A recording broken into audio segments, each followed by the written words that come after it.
like to start by thanking all of you for joining me tonight as I deliver my persuasive speech titled Hate Crimes in America.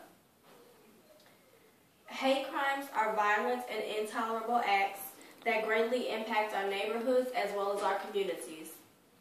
Random acts of violence, such as hate crimes, should not be tolerated and must be stopped. It is true to say that hate crimes can cause devastating effects on the perpetrators, and survivors of hate crimes are at risk for developing a variety of mental health issues, including depression, anxiety, and post-traumatic stress disorder. Hate crimes are random acts that do not discriminate against any specific person, and it is our duty as well as our responsibility to stop the violence and make a difference. Perpetrators of hate crimes are often left emotionally and physically damaged.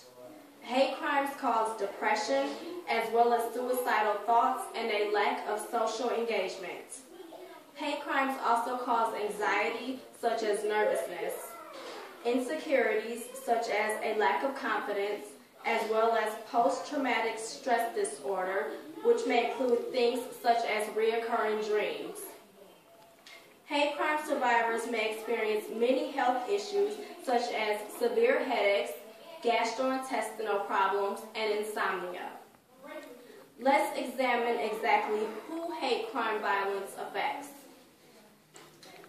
As stated, hate crimes are bias-motivated acts, and anyone can become a target.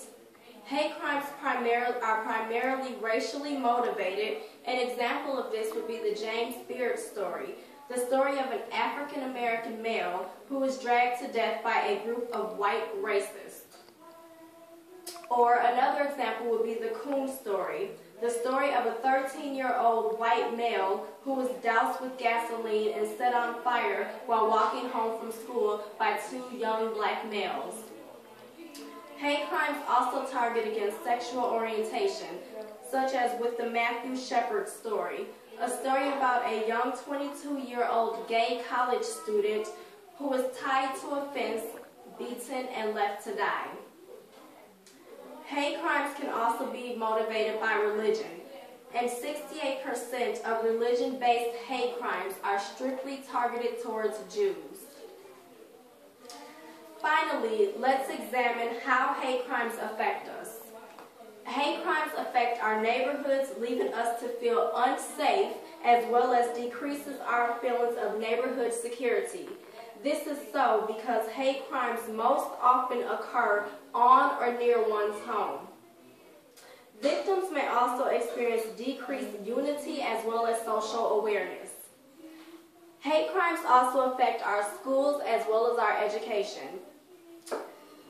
Victims may express a reduced ability to learn, concentrate, and focus, resulting in poor grades and becoming socially challenged.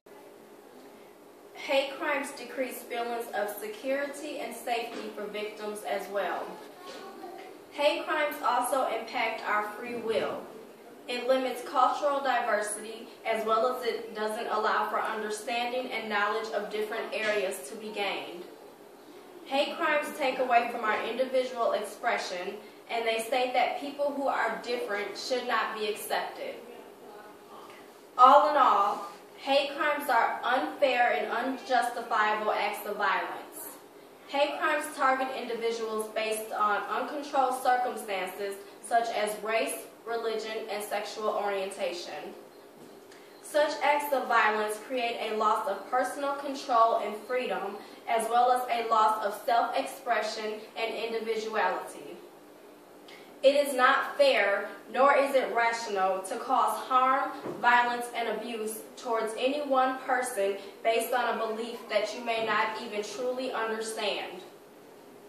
Acts of hatred should not be tolerated, and because of this, hate crime prevention acts should be researched as well as supported. Hate crimes affect every last one of us in some way, shape, or form. If your skin is black, white, or brown, you could become a victim of a hate crime.